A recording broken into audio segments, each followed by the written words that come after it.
বন্ধুরা, দীর্ঘ 3 মাস পর ছাদ বাগানে আজ কাজ করেছে। শারীরিক অসুস্থতার জন্য ছাদ বাগানে প্রপারলি সময় দিতে পারিনি, তাই আমার ছাদ বাগানটা একদম জঙ্গল হয়ে গেছিল। কী পরিমাণে যে আগাছা জন্মেছে, ময়লা হয়েছে।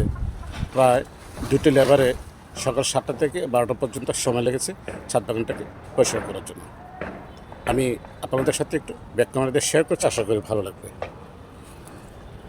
দেখুন বন্ধুরা, আমার ছাদ বাগানটি পরিষ্কার করার পরে কী সুন্দর লাগছে। বৃষ্টির পানিতে প্রত্যেকটি গাছ যেন নতুন রূপে সেজেছে। দেখুন আমার আম গাছগুলো মাশাআল্লাহ আবার নতুন করে পাতা ছাড়ছে। কী সুন্দর, অসম্ভব সুন্দর। বিশেষ করে আমি বাগানটা অনেক বড় করে ফেলেছি।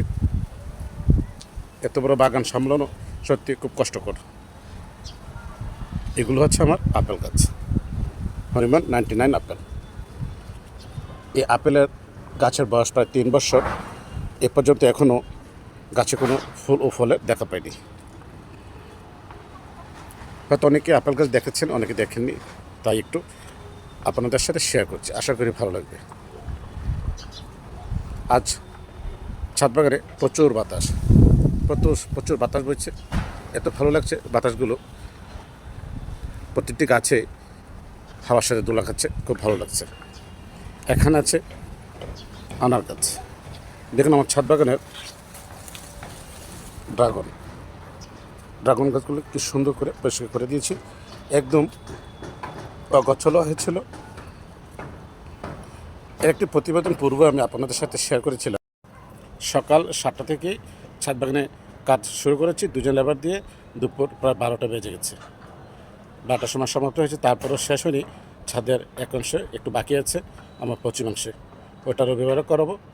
তাই আজকে জুমার দিন, তাই বেশি বিলম্ব করে নিয়ে ছেড়ে দিয়েছি, যেহেতু নামাজ পড়ব সবাই, তাই ছেড়ে দিয়েছি। পিছনে দেখতে পাচ্ছেন একটা এই যে কটবেল। আমার ছাদ বাগানে কটবেল গাছে মাশাআল্লাহ কটবেল ধীরে ধীরে বড় হচ্ছে। অল্প কিছুদিনের মধ্যেই আশা করি কটবেলটি পেকে যাবে। আশা করি বন্ধুরা ভালো লাগবে।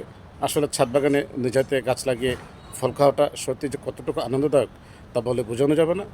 যারা ছাদ প্রেমী, ছাদ বাগান প্রেমী আছেন, তারাই বুঝতে পারবেন। ভালো থাকবেন বন্ধুরা, সবাই আমার জন্য দোয়া করবেন যেন নতুন করে আবার পরিচর্যা করতে পারি। গত 3 মাস শারীরিক অসুস্থতার জন্য আমি সঠিকভাবে পরিচর্যা করতে পারিনি। একটু শেয়ার করছি সাদা গোলমরিচ গাছ।